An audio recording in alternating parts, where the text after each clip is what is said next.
I welcome you to Choose a Life, where we normally tend to share information that most of the times enlighten our mindset. We are more of creating awareness through learning and through understanding some of the mistakes we normally face in life. So today, I'm here. My name is Mtebi Ivan Jr. Alongside me is Olive Mtebi, an executive director of Albinism Umbrella.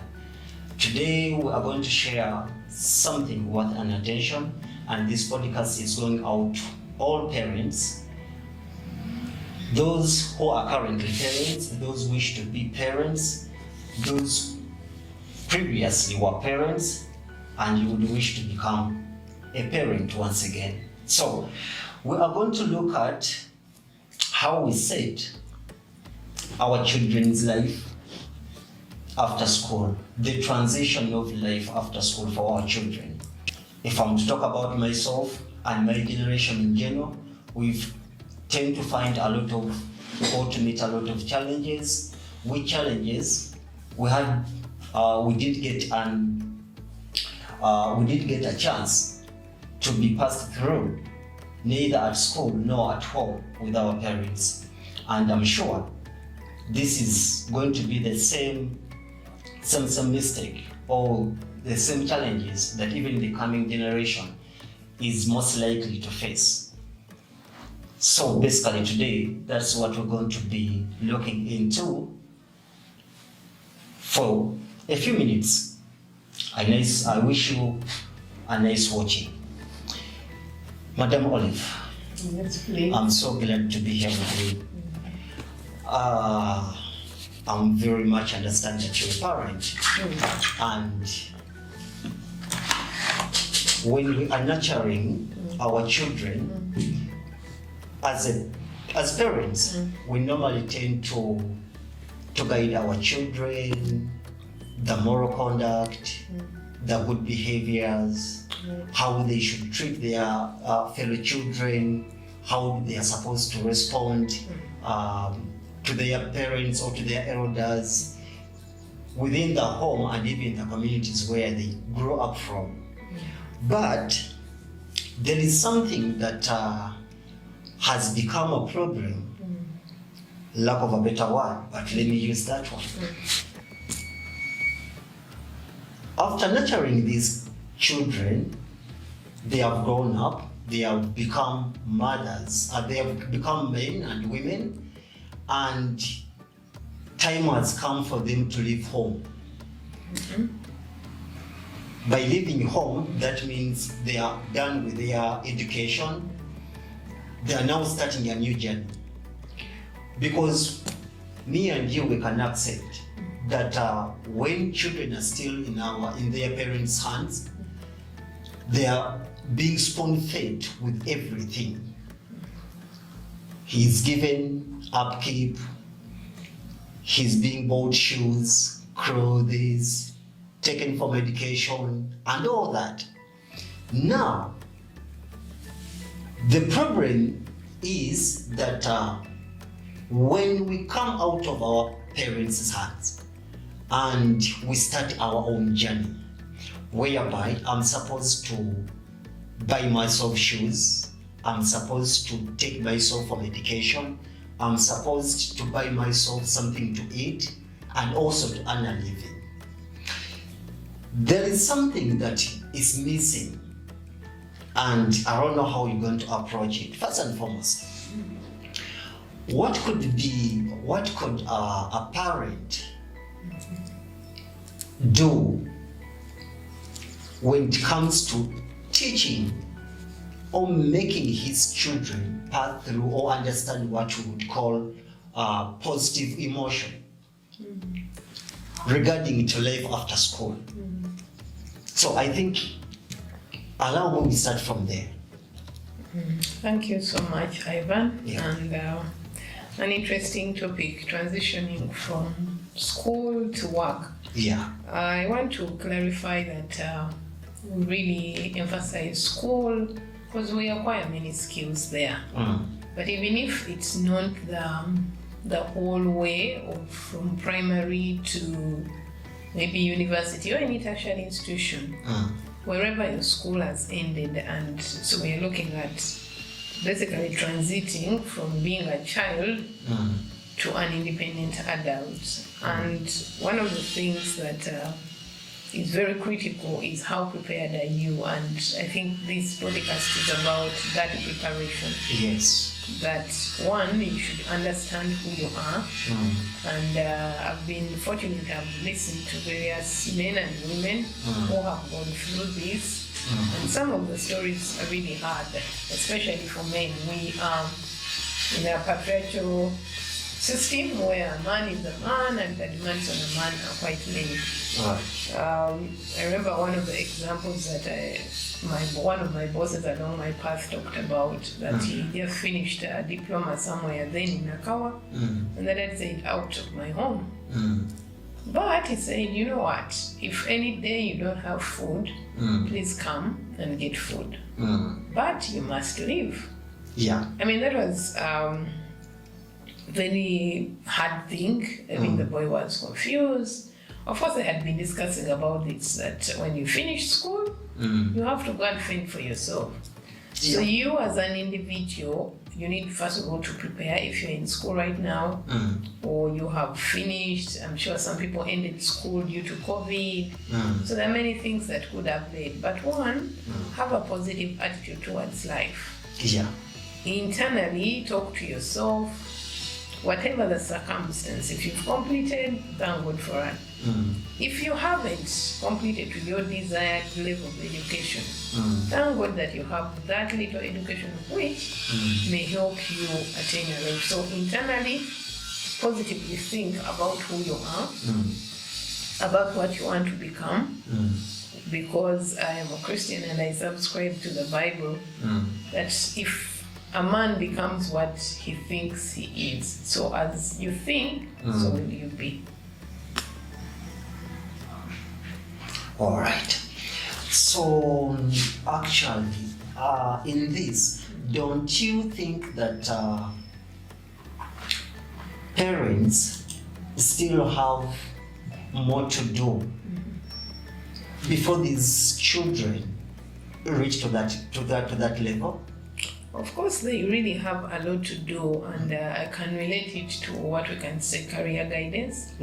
Career guidance, some people have had it at school, but it begins from home, where even as low as a 6-year-old, you can give them, what do you aspire to be? Many aspire to be very big things, and as a parent, therein is a chance for you to nurture this dream. Okay. By one, letting your child understand, even at that level, what that requires. Right. Then two, you have to work with them to see that the bits, the steps that they are taking are consistent with their dream. Right. If you ever, let's say, wanted to be a musician, there's some schools that offer music lessons. Some schools don't. So one, as a parent, if you agree that maybe your teenager would actually maybe be good in music or fashion, whatever. So it is you to create the environment, either change a school where this is offered, but give the safeguards, because there's some maybe professions or careers that have been abused. So as a parent, one, prepare yourself as well, because I think an average Ugandan parent may not be very comfortable with a career. Let's say I'm doing art. Yeah. I'm only doing arts. I'm going to draw pictures, and then I'll sell this one piece at 1 million, then earn money. You know, it may not be that easy for parents to do that. Maybe I want to do music, and then they are looking at all these secular people that are their role models, even if it's gospel. What is it that we need to prepare? So you lay the ground and you nurture your child. Okay. Wow, thank you so much. You've talked about parents being there for their children in most cases when a child happens to show her area or his area of interest in what he would like to pursue, there is something that sometimes seems to be contrary in understanding. There is a situation where most of the times in African setting, you find a parent would wish his or her child to have a different career in life, and also a child would also wish to have something different from what the parent is wishing him or her. Where do you think that is taking us? Because we tried to witness, you find someone, a child has studied automotive engineering and is ending up doing graphics designing. So what should parents try to do not to come up with that? Because at the end of the day, you find someone saying that I studied this degree for the sake of making my parents happy, but this is my wish. So what could be done to avoid that? Because when someone grows up, it becomes now a challenge. A parent, you find that a parent goes mad to his child because he's not doing what he paid for to do. Thank you so much. That is a very fundamental question, and it's interesting. There are many series that are talking about education and background. And we as Ugandans in our education system, it has some loopholes, and there are certain things that need to be really changed. For instance, in Uganda, someone by P7 hardly knows what they want to be, or it is hard for even a parent to determine who this child is because they've been exposed to a different system of, you're cramming, you're doing this. Yet right there, primary education is the fundamental. So much as we have these curriculums, the Ugandan system, there is one that I know of, they call it the accelerated Christian education. Like I told you, I'm a Christian. A parent, you are supposed to educate your child. So education is a partnership between you as a parent right now, I'm speaking to a Ugandan parent, and perhaps a government, because the child is for the government, but you have the major role as a parent to educate your child. So what do you do? Even right at home, that's where we begin to learn the basic skills. They say charity begins at home. Have you sat down with this child and understood them? That conflict of a child wanting this and a parent wanting this will always come until the parents take an upper hand in understanding their children. Because until you understand the likes and dislikes of your children, but remember, I'll always refer you to God. This child is a gift from God. Have you even consulted him on who he or she is? So therein lies the bait. Pulling of ropes may not really help. All right, thank you so much.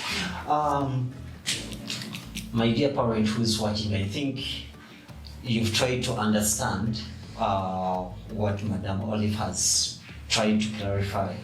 And there is also another challenge whereby a child has finished university and now he has started engaging into the employment world. Now, if we were to look into that, how would that child be nurtured to find himself fit and not hustling with the employment world? Thank you again. Fortunate for whoever has done through school and gotten a job. For every workplace, there are work cultures, there are certain ethics. But one of the underlying things that will help each one of us maintain our work is love what you do. Because when you love or like what you do, then you do it wholeheartedly.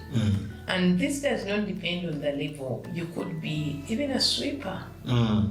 have you swept diligently?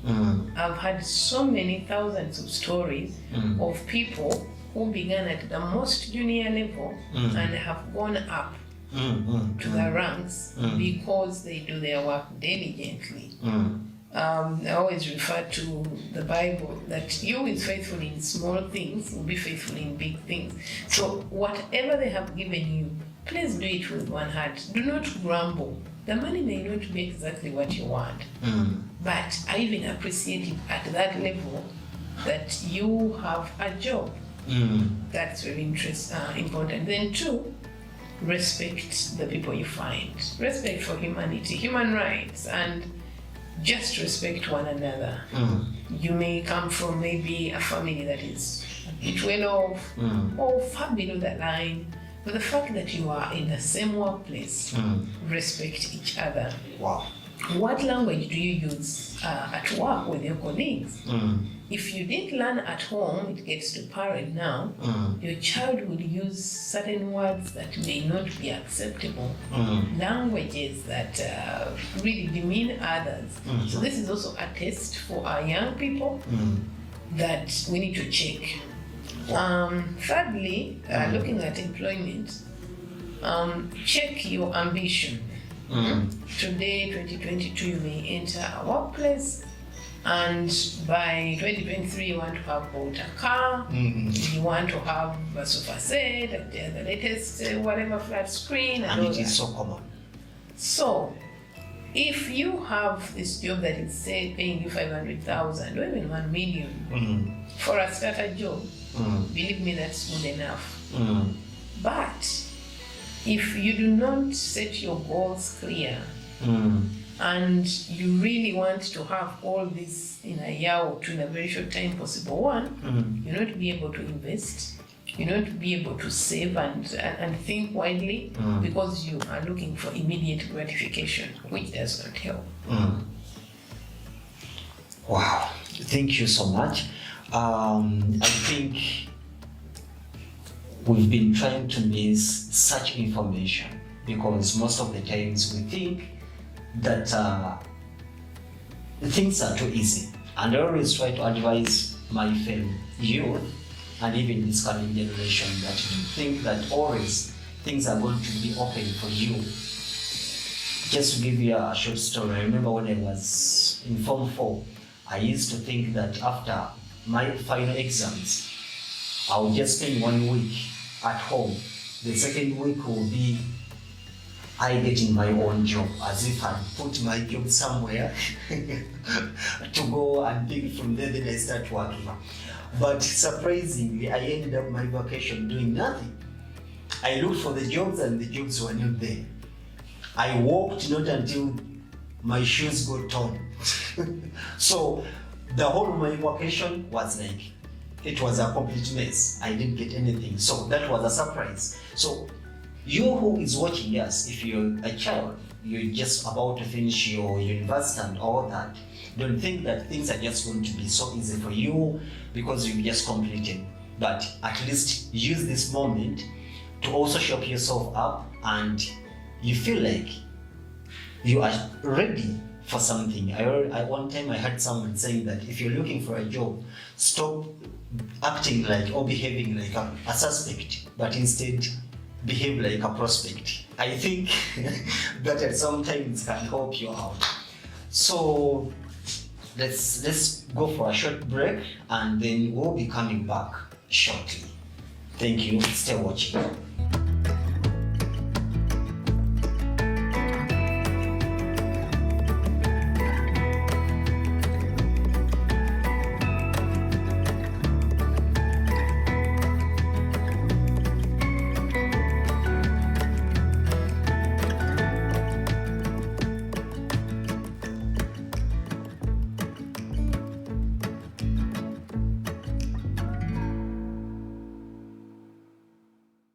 Welcome back from the break, and I'm very sure that at least by the time we went into the break time, you had something you had learned, and here is the next segment that is going to wind up our interview.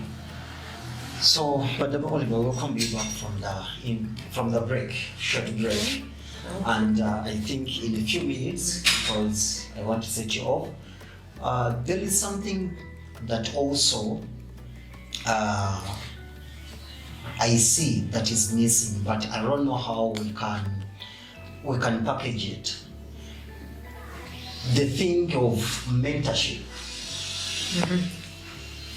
to these upcoming children that have just left school, that are transitioning from school life to this new world that is full of a lot of challenges. Can mentorship be another pillar that can help them to have a smooth transition at some point? Absolutely. A mentor, who is a mentor? Somebody who, and this is a mentee-mentor relationship.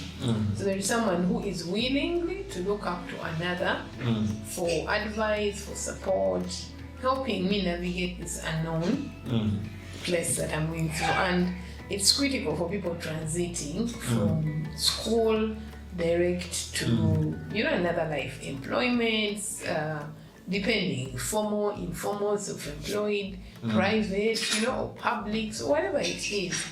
So a mentor would really be very important. But one, I tell young people, we have back in school we would call them what? Like somebody you look up to, like your icon. There is a better word they say. Okay, someone you admire, and they are there in their space and you're in your space. I advise young people that you can't have a mentor who does not know you. Okay. So approach this person and say, I look up to you. Could you mentor me in ABCD?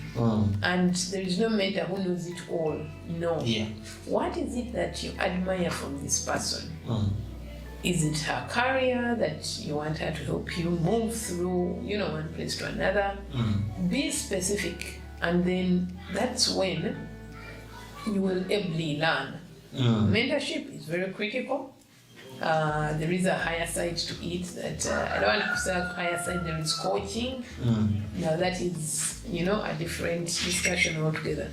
So mentorship is working with someone closely for a period of time, helping them navigate the unknown, which the mentor must have gone through.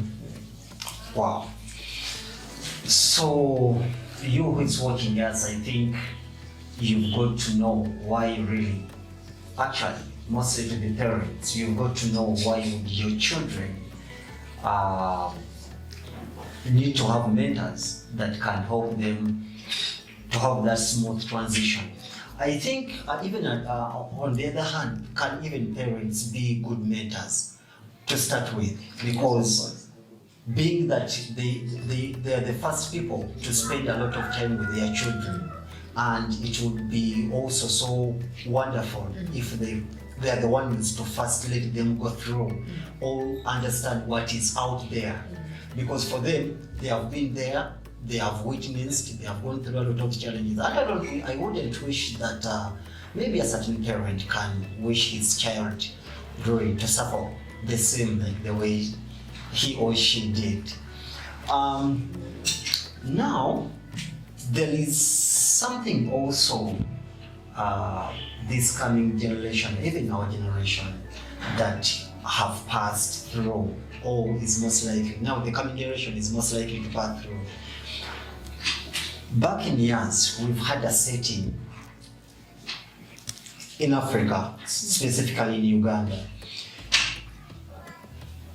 that most parents leave it to the children alone, saying that go and look out for yourself, you discover for yourself, because even us, we discovered by ourselves.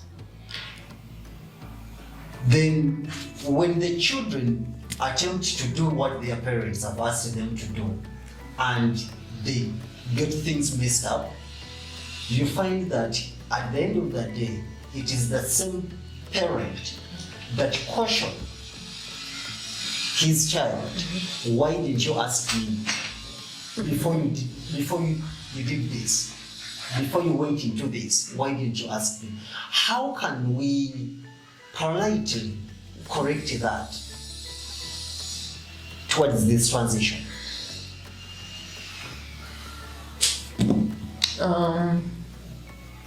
I hope I got the question quite well. Parents leaving their children on a discovery journey, it's part of life that, the parent doesn't know it all.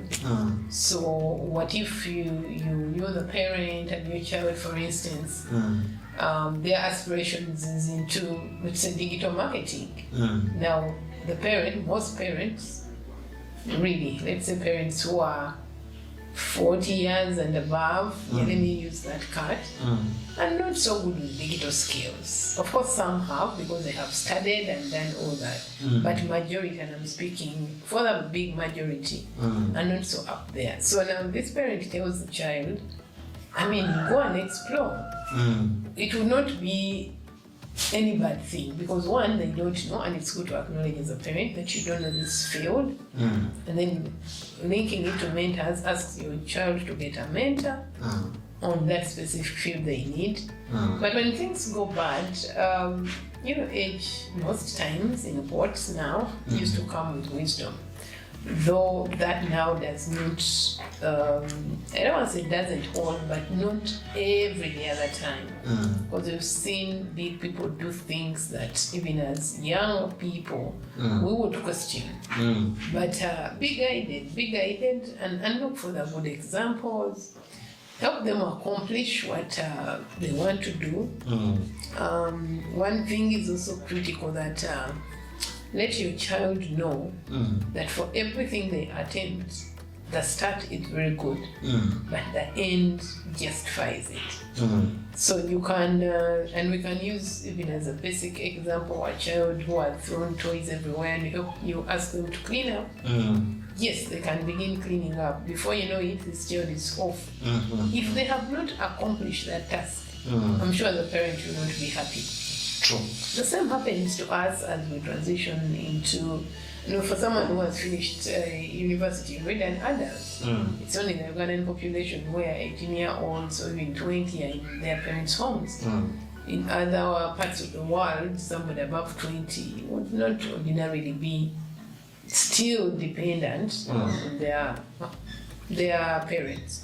So if you start on something, ensure that you complete and complete well. Wow.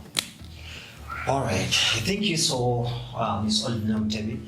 I think this marks the end of our interview today, and I'm so grateful that at least we've gotten this chance, and we've tried to really come up with something meaningful, something worth an attention, and I'm sure at the end of it, you've managed to learn something. You as a parent and you as a child, because today he's your parent and tomorrow you're going to be the parent too. So in this journey, as we all transition from one stage to another, I think it is very, very wonderful. It's very good to really understand and have this information on our fingertips as well. So I thank you so much for watching. My name is Mr. Ivan Jr. on behalf of Choose a Life, and I was trying to remind you that follow us on different social media platforms. We are on Twitter, we are on YouTube, we are on Facebook, and also we have our own website, www.choosealife.com. And on our website, you are able to go and look for the audio section where you can send us an audio note. Send in your advice, your comment. We'll be able to receive them in our inbox, and we will be able to reply through via the voice note itself. Just click on the voice section, put in your name, put in your email, and record your audio, then you send it. We'll be able to reply to you or respond to you instantly after getting your comment or views. Thank you so much. I sign out. Bye-bye.